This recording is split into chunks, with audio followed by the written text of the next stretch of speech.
Hello, everyone, and welcome back to the Experiential Pathways podcast. I'm your host, Mrinalini, and today we have Ankita Puri, founder of Generation Alpha Education Services. Welcome back, Ankita. Hi, good evening, Mrinalini, and good evening, everyone.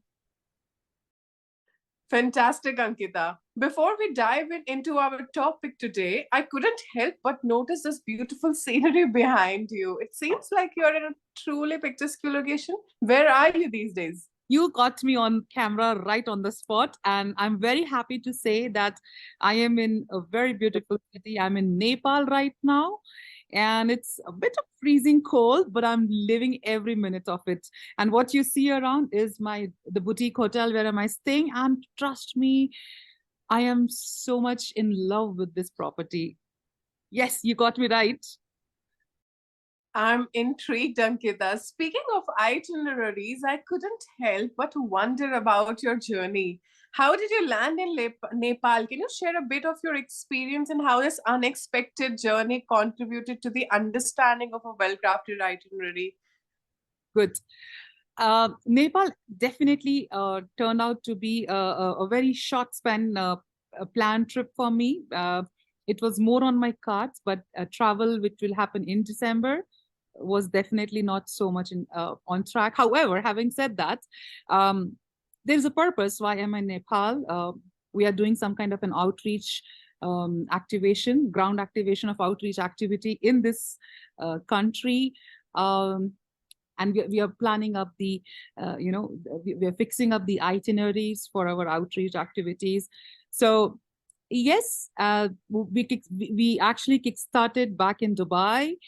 We were reaching out to some of the potential influential leaders, educational leaders per se, and since we got some very good response and a warm invite, I couldn't resist myself, and I said, no, I'm coming to Nepal no matter what the temperature is. And that's how we landed here.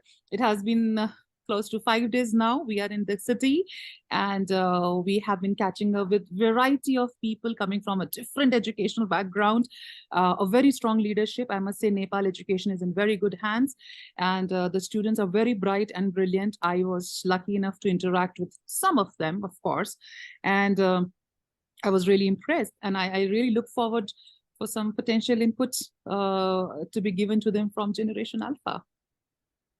Wow, that's fascinating, Ankita. So, I believe that here, I feel the importance of a well-crafted itinerary. I'm sure you must have planned something before you come, and I'm sure you are fetching that pulp of the journey. So what do you think? How does a structured plan contribute to the overall experience of students participating in an exchange program? And what questions do you think should parents and students consider while planning their itineraries for such a transformative journey? You're a smart girl. You are actually trying to link how I planned my itinerary with the actual itinerary question, which every conscious parent should be aware of. Well done for that, and kudos to your smartness. Yes, just to answer the first part of your question, and for the benefit of the audience out here, coming to Nepal needed an agenda for me to work out, because it's like I'm boarding a bus, but I don't know which destination I have to get down. It's very dangerous, and it makes no sense, and not unless I'm on a jolly ride wherever the bus wants to take me. But that's not the purpose here. Um, so there was a very planned agenda which was created. Some of them was doubtful, but couple of inputs or couple of meetings or activities were very well confirmed and exchanged through email. So I had an outline of what exactly am I going to do, and I distributed my entire 5 days across those set of activities. I did keep some space for some ad hoc requirements to come, and I did witness some ad hoc requests which came, and I accommodated it because I was well prepared for it. So this is a classic example of planning up any travel which you do, especially when it comes to education. See, when you're doing a tourism, when you are going on a tourist destination or a holiday, you just go with the mindset of enjoyment, right? You're just going for fun. Following excursions I'm going to do, and if there's nothing, I will sit down or I'll sleep in the hotel an extra hour, and I'm just going to relax at the beach side. But when it comes to education journey, when it comes to its experiential tours, especially, and when it comes especially with the children, it is highly recommended to go through the entire details, the day-wise planning of how the tour looks like. So from Generation Alpha's perspective, we always educate the parents by saying, not just the parents, even the educational leaders, that listen, it is very important for us, the team of Generation Alpha, to understand what is your requirement. Because there are two kind of people when we talk about itinerary. Itinerary is nothing but a set of events which has to happen in a given tenure or a given span of time. So when it comes to an educational tour, the itinerary should actually be supported by a knowledge seeker. What are they asking for out of this tour? And a giver. So we have to make sure that we understand the requirement of knowledge seekers. What are they expecting out of this tour? Are they going there for the purpose of infotainment, we call it, information plus entertainment being taken care of? Or is there something they're aspiring to look for, some kind of global projects to bring back to their school, or something like that? There are a lot of objectives which comes out when we trigger such conversations. Many of them wants that our students want to see the sports facilities which are there across, and some of them says no, we want to see the high-tech labs which our children are working, and the list is long. We'll not get there. But when, as a team, we understand their requirement, okay, these children, they fall short in global exposure and following other requirements, we set the right expectations with the knowledge givers. So when we go back, we look back at our, our associate partners, we speak to them and we tell them, see, we are getting, a group of cohort which is coming with this purpose, and please help us to serve that purpose. And when they agree to do that, because they understand the right delivery, we start designing the itinerary. We distribute the learning across the number of days the travel is supposed to be. Because imagine they're just, when children, when they travel, when they are traveling, they are already under some kind of, I'm falling short of word, but it's not stress, but they're already in a mind frame that they are on their own, right? The parents are not there, so everything is on their own. They feel responsive. They know they are accountable for every action they're doing under the able guidance of the team of Generation Alpha and the school staff which travels with us. But at the same time, then they're excited about it. So we want to maintain that excitement, that fun element, and the learning to go hand in hand. So the whole itinerary is a process which needs a good amount of time of our team members to design and deliver bespoke. One size can never fit all.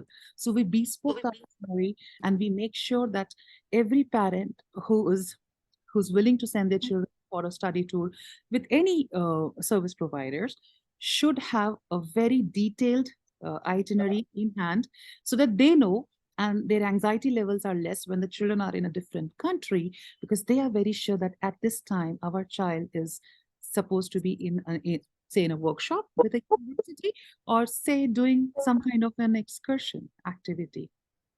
I hope that sounds similar to what you're asking, Renal. Yeah, and I mean, I really wish you were there when I was in class 10, 11, and 12. I mean, I really wish to be there. And I see, to be honest, I see you as a not as a person who believes in unveiling mysteries and exploring the unexpected to deliver it addresses the concerns of the parents as well, saying when we are talking about the safety and the trends, the innovation that you foresee. So talking about that, what are the trends and innovation do you foresee in the realm of global student travel?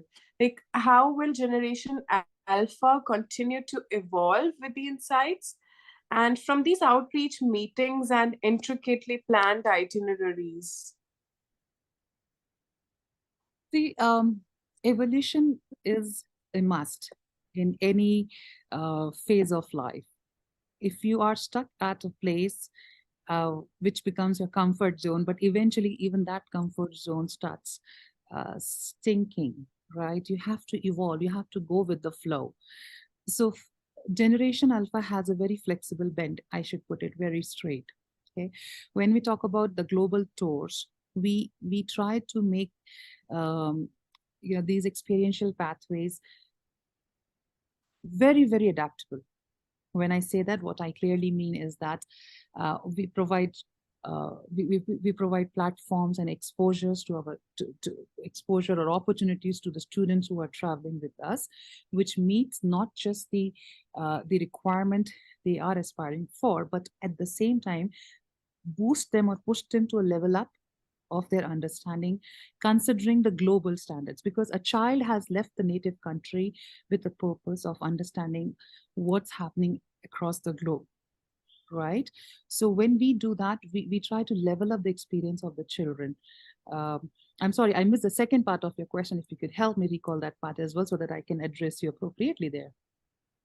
Yeah, so I was talking about the trends and innovation. Do you foresee in the realm of global student travel and how Generation Alpha continue to evolve the insights gained from these outreach meetings and these planned itineraries? Fantastic. Thank you, sir. Thank you very much. Maybe I'm having a freezing brain because of the cold. But yes, uh, see, this is not an industry wherein the trends are changing very frequently. Okay. Yes, there has been a shift in the interest area, especially when we since we are in Nepal and we visited a series of school leaders. We have spoken to the directors, to the chairman. We have spoken to the principals, counselors, guiding counselors. We did realize one fact, which I would like to state out here, is students were going out of country, but that was more of an excursion tour. Parents were happy, and they're even happy today to send children to different countries for excursions. They go out, they learn about the different culture, they learn about the history of that particular place, and many more similar things. But what has come in demand is, which you may name it as or tag it as a trend, is there's a high demand of parents asking these schools to add an element of education in that. Now, education doesn't mean a tour to the museum and you learn about the history through that tour. No, education simply means how the life of a student appears in that particular country. They want to have some hands-on experience on things, on in the lab structure or anything which a child aspire to in near future as soon as they leave their high school. So there is some noise which eventually turned out to be into a genuine demand by the parents that please combine excursions with some kind of an educational element in that. So how Generation Alpha evolved with that is, we realize that this is the need of the hour. They are coming to different countries with a purpose, right? A purpose which is met by taking them to different places. But at the same time, Generation Alpha also ensures that we take our cohorts to some setups which provide them the non-subjective knowledge, right? For example, we provide them photography workshop. We have tie-ups with corporates wherein these photography workshops are hosted by the corporate. I'm talking about all professional cameras around. Imagine those expensive cameras are just laid to the students for them to handy use it and understand how the technology works. And then we take them for a street photography experience as well. Now, something which really excites these kids is being allowed to touch such professional cameras without any caveat that don't touch that or don't do this. So they have a freedom of exploring their minds and brains, which is not something which they might get inside the classrooms. All right. This is just a very small example I have. We try to innovate our tours, our plans accordingly. We may take them to, astronomy centers wherein they are doing the observatories. They are doing, they're looking through the sky at the night, or they might be looking at the sun in the daytime. So there is a lot of elements which has eventually taken front seat when we talk about these kind of tours, which contributes to the experiential learning of the students. Great. So, 'cause listening to this, I feel that the future is an exciting canvas and Generation Alpha is painting it beautifully. So, I must say. Okay, so before we conclude, can you give our audience a glimpse into the upcoming initiatives or projects related to this undisclosed and captivating location that have been influenced on the by the ongoing outreach meetings and these planned itineraries? I'm sure our listeners are undoubtedly eager to unravel more. I'm listening some musics around because I want to tell my listeners that the location where I am in, there is a cafe next building, and that cafeteria is always crowded by youngsters. I'm vouching them on last five evenings, and they make the environment so friendly and light. But okay, that's not the answer to you, because I just heard the noise. I said, okay, be with me, align with my thought process here. We do have a couple of plans in place, Mrinalini. I believe Nepal, God is kind, but I must say Nepal is a quite successful tour for us. We have already signed up for some upcoming projects for high school students of Nepal. I'm just keeping it undercover right now because I want to make it a boom for our audience to know about it. And it's quite inspiring for us as a team because of the kind of trust we have developed with our new associates and new partners and the new school leaders. I'm very hopeful, and I'm very excited. I'll put it very straight. I think it's reflecting on from my face because I'm smiling and my smile is just not closing. Uh, Quite exciting to see the kind of response we have been given, the kind of warmth we have received from the people out here. Um, Schools are very productive in terms of responding to the projects we are aligning them with us. So I think not too late, but possibly by end of first quarter of 2024, you shall see some movements happening from Nepal to UAE, and rest of all, God willing, everything is on track. Wow, great. I'm super excited to see that coming. Great. Wonderful. I see this as a journey shrouded in mysteries and collaboration. Thank you, Ankita, for shedding light on the intricate dance of outreach meetings and the importance of a well-crafted itinerary. I mean, that's really important, and I'm sure you're doing it beautifully, beautifully. To our listeners, thank you for joining us for this enigmatic edition of Experiential Pathways podcast. Safe travels to all, and stay tuned for more global revelations. If you allow me, I just want to say one last quick word to my audience out there before we sign off. It's Yeah, definitely please go ahead. it's definitely getting colder here, but I really want to mention this out without being forgotten about it, especially to the parents, if they are the listeners to this podcast. If you have received the itinerary, there's no harm in picking up that piece of paper and talk to the service provider in details. Now, that doesn't mean that you put the service provider in custody and interrogate them, but just to be doubly assured, it's always advisable to take an understanding of the entire elements of that itinerary which they have proposed, and then at the same time do request for a WhatsApp group, because that WhatsApp group will always be helpful to kill your anxiety level. See, there are many things which are there, and as a parent, I can relate with you as I'm a parent to a 10-year-old child. I understand, but if a WhatsApp group is highly active, being taken care by the service provider, your half of the job is done.